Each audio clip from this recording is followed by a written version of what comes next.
You guys, today's guest is someone who has built a reputation for helping people make sense of what often feels messy, overwhelming, and unclear. Ooh, we need her. Cass Cooper is a writer, speaker, and leadership strategist known for helping organizations navigate complexity and lead with clarity. Through her work, she partners with executive teams to translate what's often ambiguous into practical, actionable strategy, especially when it comes to people, communication, and decision making. She's known as the chaos whisperer, which I think is really, really cool and something we could all, probably a lot of us could probably use. So, especially in today's work environment. Cass's perspective challenges the ideas that so-called soft skills are optional and instead reframes them as some of the most critical capabilities leaders need to actually build strong, high-performing teams. Cass, I'm so excited to have you here. Welcome to the show. I'm so glad to be here, Carrie. Thank you so much for hosting me. I'm so excited about this podcast and all the knowledge that you're bringing to everybody. I'm thrilled. Thank you so much. I am so happy to have you on, and we were talking about it a little bit earlier, but I'm just so excited that so many of the women in my network are going to get to now see you and hear you and get your perspective, and that's the name of this whole game, right? So, okay, let's dive in. I always start with the same question because I think we got to know who is Cass. So before we get into your work and everything you've built and all the amazing things you're doing, I want to start here. Who were you growing up, and what was younger Cass like? Okay, so I was actually thinking about this a little bit in reference to my own kid. So they just turned 10, and complete opposite of how I was at 10. At 10, I was very introverted. I always loved music and theater and dancing. I went on to be a theater kid, and I traveled with my singing group. And in high school, I was president of our choir. Very leadership oriented, but still a little, arts adjacent. So I was really introverted. Very, very deeply feeling, very but like I always remember wanting to like read and be studious, but also seeing complexity around me and being like, that doesn't make sense. And like, why are we like always asking why? Why are we doing that? How are we doing that? How did we get here? I'm sure that my parents were like, okay, kid, just sit down somewhere. It's going to be fine. We don't But know why. I asked a lot of questions all the time, all the time. Yeah. I love that. And hey, us choir kids, we got to stick together, you know? Yeah, yeah, choir kid, theater kid. I even now, like my inner theater kid, I love all little parts of just going to the theater and going to musical theater. Ugh, it's my favorite thing, for sure. Oh my gosh, where do I have it? Yeah. I recently saw Buena Vista Social Club in New This is York. so good. I haven't seen it Oh my God. yet. I am telling you what. Okay, I'm older than you, but when I was in college, I lived and died by this album. I burned this album over and over. Anyway, totally off topic, but I just thought you would appreciate it. Oh my gosh. So for anybody listening that's not watching, I have the playbill to Buena Vista Social Club. I absolutely loved the album when I was a kid in college. And highly That's still recommend a it. kid because I feel like in college now they're kids. Seriously. Well, At the I time, mean, I felt I was grown, but looking oh, back, for I was a sure. kid. For sure. I I knew saw nothing. this girl talking on a TikTok thing and she's like, I'm in high school. And I was like, I thought she was like 12. No joke. And I was like, oh my God, I'm getting so old. Like, what are you doing on the I was internet? like, You shouldn't what is even be on happening? the internet. You're too little now. Okay. Totally went on a rabbit hole down a rabbit hole there. But okay. Early lens and people. So you studied women's and gender studies and now work deeply in organizational strategy and leadership. When did you first start seeing the connection between people, systems, and how organizations actually function? Yeah, so the connection between people and systems is very early, right? Because um, sexism, anything that affects women generally, and the philosophy around that has to do with the systems that we have, the policies that we have, the way that we interact with each other, the institutions that we uphold, all reinforce gender identity, racial identity, et cetera, forever and ever, amen, right? And so to think that that type of organizational structure is outside of where we work is not feasible. So very much in college, it was very much about where does gender show up, the ways that we work, the way that we operate inside of institutions, and the workplace is another institution that solidifies what it means to have gender. I was watching a video, I don't know, it's probably on LinkedIn. Jenny Clark, who I love, she was talking about how there was a fight in the 60s and 70s that went along with women's liberation at the time for the right to wear pants in the workplace. And we don't think about how there was literally a dress code to go to work if you were a woman. You had to have a certain amount of makeup. Your skirt had to be a certain length. You had to wear a skirt. Pants were not even an option. Like, they did not even make suit pants for women until the late 60s, early 70s. And one of the most interesting things that she said in there was it was not until 1993 that women were allowed to wear skirts in the House of Congress, like on the floor of Congress. Like, that's wild. The institutions that we have and where we work and how we show up are so inscribed and entrenched in what gender construction means and who has access to that. So I would say early on, it was very clear. Now, what we do about that, I had to wait a little while to get some work under my belt and figure that out and figure out what institutions need in order to make women's lives easier. I often say we're expected to work as if we don't have lives outside and have lives outside as if we don't work. And that's just not feasible, especially for women as primary caretakers and all the things and challenges that we face. So I went and got a master's degree in 2021 around organizational development and leadership specifically, and wrote my thesis about how all three of those things, the world, our individual, I'm going to say this again. Sorry, pause. How the world, our individual way that we present gender and identity, and the workplace all intersect, and why we need all three of those things to be aware of in order to make real change in our lives and live lives that we want, not just lives that were given to us. Well, yeah, exactly. And two things. Congratulations on going back and getting your master's. That's total badass. Thank you. And also, even we still have so much work to do. Obviously, even as we see things that women have fought for decades and many, many years ago, and now we're having to fight for again. But even like little silly things like it's been proven. They just did a study on it. If you wear makeup in the workplace as in corporate, you get paid more. Like what? Yep. What? Like Yeah. we have a lot of work to do. There's still a lot of work to do. So you are known, I said this earlier in your intro, but you are known as the chaos whisperer, which I love. So what does that actually mean? And what kind of chaos are you typically helping people make sense of?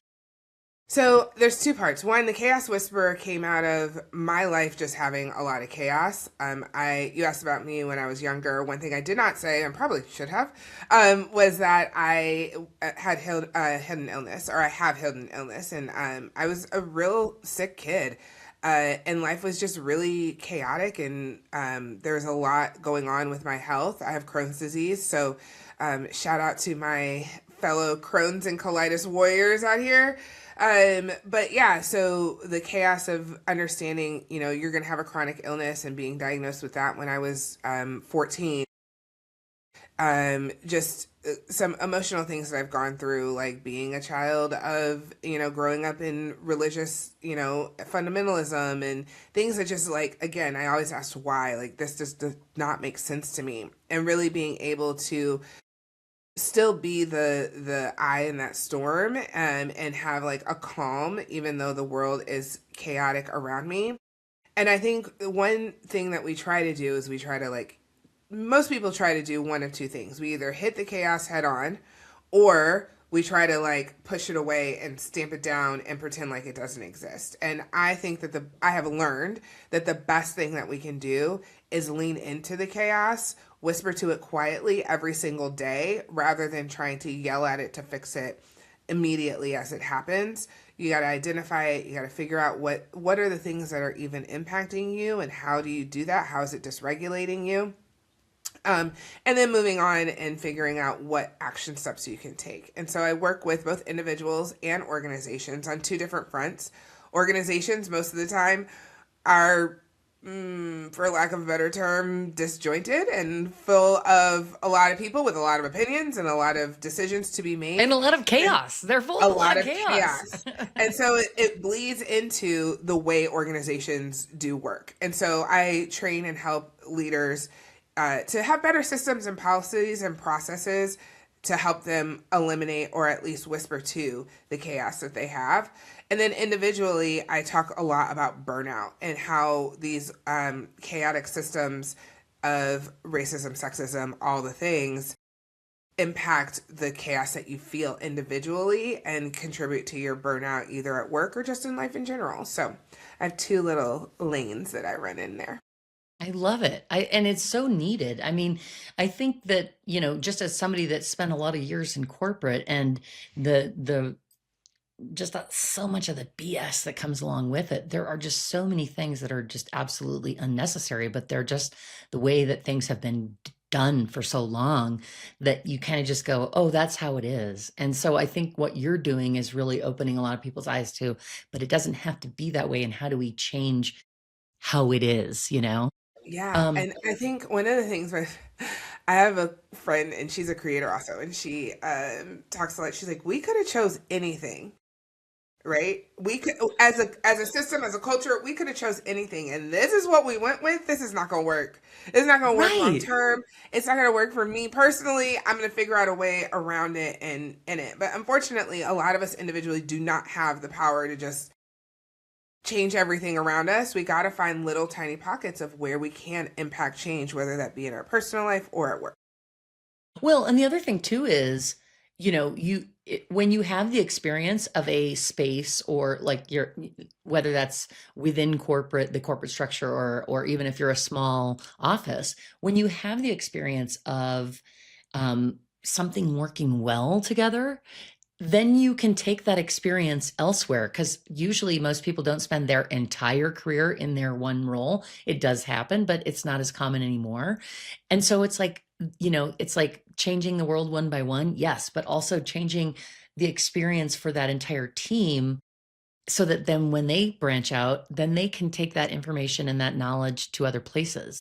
Yeah, it's those micro moments, right? It's those micro learnings, those micro interactions that really can permeate throughout an organization and really ultimately your life. Um, One thing I do talk about in a lot of my keynotes is it doesn't, we think that these problems are so big, so it needs big solutions. And sometimes it is just learning to say no. I mean, if you don't hear anything else from me today, like figure out a way to say no, say it with your full chest and make it a full sentence. That can protect your peace, that can protect the chaos around you, and it's a small little whisper that makes a lot of sense for a lot of people. But how many times do we say yes to something when we don't want to? We don't have the time, we don't have the bandwidth, it's not interesting. I mean, but we just say yes because we don't know how, or we don't want to say no. We are afraid of what it would look like if we say no to this thing. It could be a project, it could be a relationship, it could be going to dinner, it could be a phone call, but saying like, I'm gonna look at my phone and I'm just not gonna answer that. Mm. I know, and I feel especially like women, we always feel like we have to accommodate everybody, and I think in women in general, like you hit a certain age and the F's given are like out the door, right? So like, Significantly less. it's like, I mean, I think that is the El Primo prime time for all of us, when we get to the space where we go, you know what? I don't need to go to dinner. I don't need to go to that meeting. I don't need to, obviously when you're in a corporate space, and you get, you know, asked to attend a meeting, you got to go. But in general, like, I think having the freedom to, like you said, say no to things is so empowering, and like, what a relief when you stop caring about like, oh Yeah. well. you know? And I think too, like it's okay if you care about the impact of your no, because I mean, it's going to have consequences. If you get invited by your global leadership team to go to dinner and you don't go, that's going to have a career consequence. But to be able to go to that dinner and understand, like, this is how I'm going to operate in this space, or I'm not going to go to the thing after the thing, or whatever that looks like in order to protect, to be able to do both and is very helpful. And then not feeling badly about it. I think that's the thing so many women I hear when I talk to them, we feel like guilt and shame around setting boundaries. Right. Like, no, like, don't, there's nothing wrong. There's actually everything right with being able to set healthy boundaries. And that little micro action can really help you just permeate throughout your whole entire life and whisper to the chaos that's around you. Just little tiny things. One of your core messages is that people-centered leadership isn't soft, it's strategic. So why do you think that that idea has been misunderstood for so long? Yeah, I think the biggest thing is we want to make money. And in order to make money, we have to forego everything else. And that, as we can see in the space and time that we are recording this in 2026, that is not going so great for a lot of people and a lot of corporations. You've got people who don't want to work and who are showing up and doing it halfway because they know that they are just a cog on a wheel and just here pushing widgets in the form of an Excel spreadsheet. And then, you've got other organizations who are like, well, why can't we get people to stay? Or why? It's because you don't care about the people that are there in real time. You don't care about their actual lived experiences. And so when we put spaces, policies, procedures, pay equity, when we put those at the center of our organizations, the organizations thrive. The best jobs and the best roles that I have been people centered. It's because I know that if something happened to me, that my team has my back because they care about me as a person. They know that my life outside, again, I am never going to life as much as I work or work as much as I life. They have to work in tandem. And so putting that at the center helps me to want to show up better, because then when someone else needs to go out and do something that is outside of the purview of their job, right? Anything outside of those, virtual four walls, then I can step in and I'm willing to help, right? It's a community centered way of thinking about organizational development. And we do this all the time in other institutions, right? We do this in our churches, we do this in our schools. Why is the corporate world so different from that? Because we're just trying to make money? I truly, honestly know that there can be both. There needs to be both if corporate America is going to survive. Well, and I think also too, like, everything is changing. How kids are coming through school, how they're coming out of college. Just if you think of like boomers to Gen X and so on and so forth, those folks are now retiring and they did things a certain way, and now we have to shift how we're doing things to accommodate these younger folks that are coming into their careers. They're coming out of college and they're totally different even than Gen X. So it's like we're changing and adjusting how we parent, how we work in corporate. Like it has to be the whole thing. It can't just be like we change all the things and we don't change corporate. Like that's crazy. That doesn't make sense. Just like you're saying, like life and work. And it needs to be an evolution. I had the benefit of spending time with a friend, her daughter, she's 22, and she's really having a hard time, right? Not only just listen, like we said before, 22, you're a baby. You don't know what you want to do, but she doesn't have the same like drive, I think, that like I had. But it's not about just drive. She really truly just wants to have a good life. Like that, I mean, that really is the goal. I think as an elder millennial, my goal was house, financial stability, family, all have it all, right? And I think that idea is kind of fallen by the wayside. It's more of, I want to have rhythm to my life. I want to be able to enjoy my life. I want to be able to travel. Now, you still need to work because, again, money is money and you got to have resources in order to do a lot of the things that you want in your life. But the idea that you just want to like burn it at both ends and in the middle is not something that honestly Gen Z has a lot of. And I think they get a bad rap for it. Why are we expecting them to want to work so hard when we're all exhausted? Right. And then the other thing too is just kind of spinning off of that is like, before it was like, you can't do it all. Then it was like, you can do it all. And it's like, you can do it all, but like something's going to drop. Like there is something, whether it's your kids, your work, it is very hard to do it all. It really is. And coming, you're talking about your friend's kid that's 22. My daughter is about to turn 28. And that group of kids, it's hard. It's really hard to make money right now for them. If they didn't come out of high school and college with like, I'm going to be an astronaut or whatever their specific, passion was, if they didn't have that, it's really, really tough because there's not a lot of direction for they kind of are floating. They don't know what to do, and everything's so expensive, and it is really hard. And it isn't just like, work hard, and especially like you said, when we're feeling like, wow, we're burnt out. So you're exactly right. And I think again, that just is reiterating that we really need to tweak and adjust how we are looking at corporate jobs, how we're looking at parenting, how we're looking at life. It's not just like you do this and then this is the result. Yeah. I remember when I graduated, so again, you get a degree in women's and gender studies. Like, what are you going to do? The natural progression is, I'm going to write books and I'm going to go to graduate school. And I went to graduate school immediately thinking I wanted to get a degree in history. But I didn't want to, I didn't, that just wasn't a fit. Right. And and the and it's a windy road and it's a windy path, but I think so many people like get out here and don't know what they want to do, Yeah. and that's okay, but we still have like this desire or this thought that we're supposed to do ABCXYZ in that order.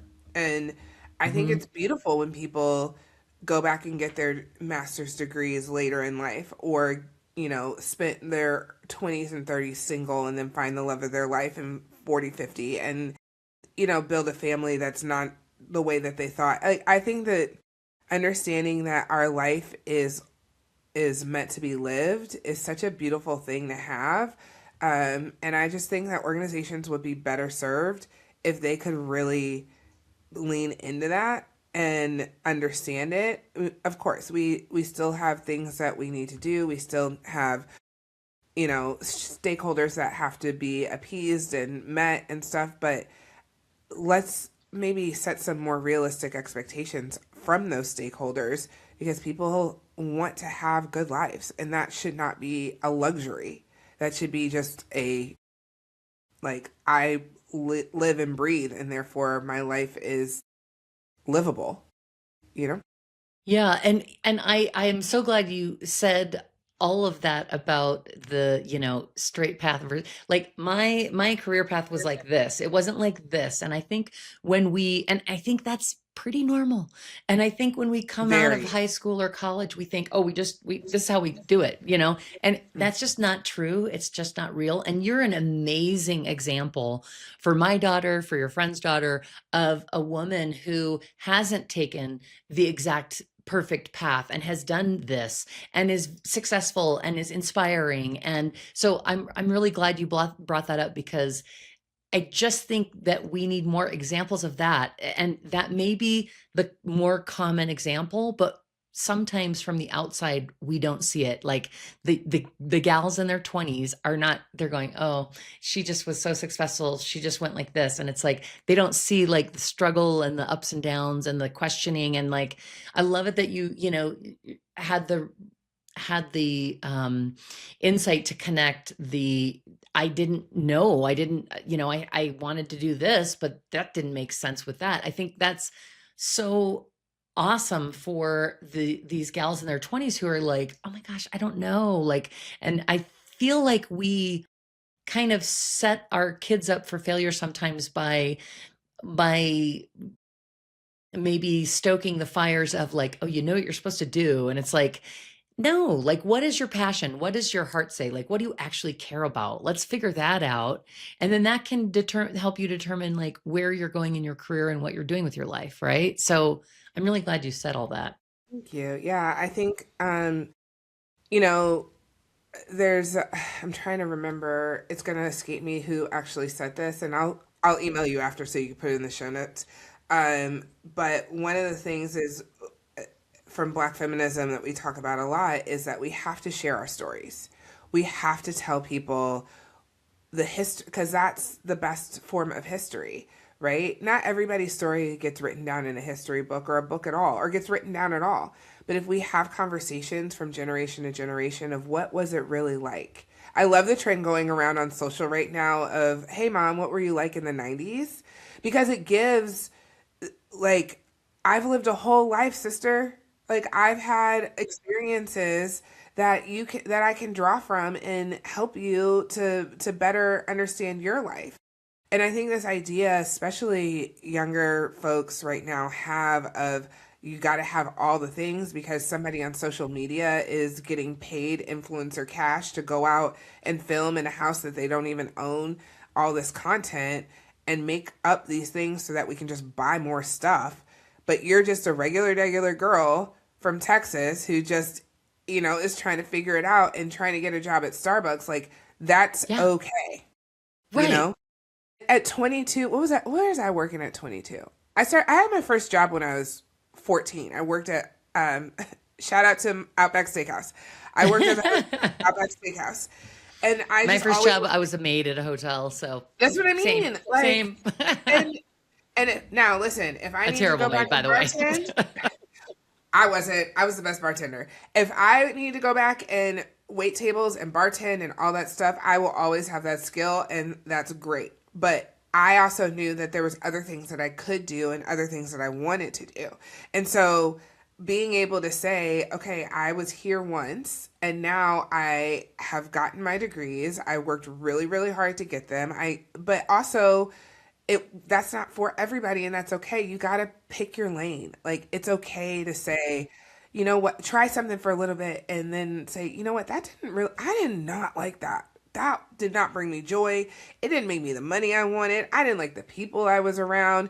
I didn't like the organization I was in. Like you can say that. It's okay. You have some agency. Again, there's consequences, but you do have agency to be able to pick and choose and say, yes, this is going to work for me and build the life that you want. Exactly. And I think also for the younger folks too, that trend that you were mentioning, the other thing is like, I went into management, like right out of college, I went into a sales role. I did really well and they immediately moved me into management. So I was in management really young and early, but that didn't mean that was like, I did that and then I went straight up. I also had multiple jobs because I needed to make more money to make ends meet. I also like did all the bartending and the waiting and all of that, waiting tables and all of that stuff. And I think in this generation now coming up, that gets lost when the influencer stuff is happening. Cause like that wasn't influencer, that wasn't even a thing. Like social media wasn't even a thing. So it was like you had to work multiple jobs, you had to bust your butt to make some money. And I think that gave us all some humbling as far as like, just like, oh, well, like you're saying, I could go back and bartend. Yeah, I could right now go back and bartend. And I think having the, again, being humble enough to do that, like, oh my gosh, I was this role and now, ooh, like, who cares? Like, is it And making your life better? And you know That's what a- actually gave me, now that I think about it, someone actually, when I can't, I will never remember who it is, but if you're listening, thank you so much for this advice. I remember waiting on tables and they had all this money and they were like, you know how people come in and you're just like, you can smell the like, money ooh, on them, yeah. like you can smell the success, like this Right, person has got it. right. And she told me, she was like, she left me a really fat tip. And she was like, I just want to let you know that I used to do your job and I always make sure that I take care of people who I know are may not be here when I come back. And I was like, what do you mean? Like, I'm just a regular kid trying to, get money to go to the bar after this. Like, what do you, but she's like, I see that you can do other things if you want to. And I want to encourage that because I once was in your seat, right? I think that's how I feel now, right? Is talking to Gen Z and being able to say, hey, again, these soft skills are not soft. They're hard skills to learn because there's hard work involved in learning them. And that's life. That is the way our life is. And that's okay. It's okay that you don't have everything. Every job has its own sense of honor. And if you do it well and learn the things that you need to learn, you might not be there forever. You can do other things, but take the time to learn the skills, and the thing and this is what makes this young lady a success story. And I hope Lily, you're out there and you're listening to this, because I will brag on you forever. We went and had lunch. We talked it through. Her mom and her were having some challenges. It was really, really beautiful to be able to sit down and, be a woman that's not your mom and just be like, right. That yeah, they'll girl, I hear. get Sometimes it. it's hard to Yeah. hear your mom. Listen, moms, we know nothing, but the best friend knows Knows a some lot. things, right? So, and just sit and listen to her. And I was like, listen, you're a smart girl. You can figure it out. Everything is figure outable. You can go and figure out what comes next. I was like, and we came up with a few lists of places that she could go and apply for jobs. And she went to not one, but two Starbucks and got interviews, got both jobs. Then she went to Yay. HEB and got interviewed and got a job there. So now a week later, she's picking where she wants to work. Right? Yes. Like that, flipping that just because all she did was get up, put on some makeup and show up. Right.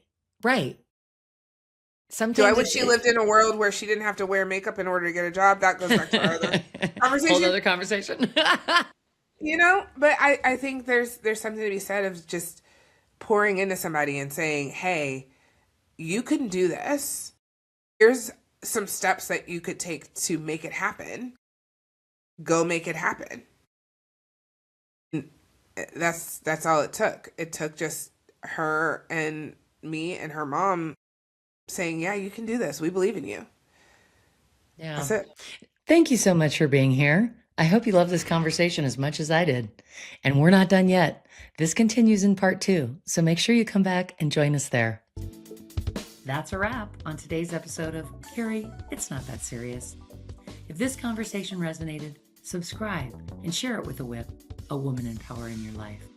You can find more conversations, more community, and all the fun INTS merch you love at itsnotthatserious.com. We're building something meaningful here, and I'm so glad you're a part of it. Until next time, remember, it's not that serious.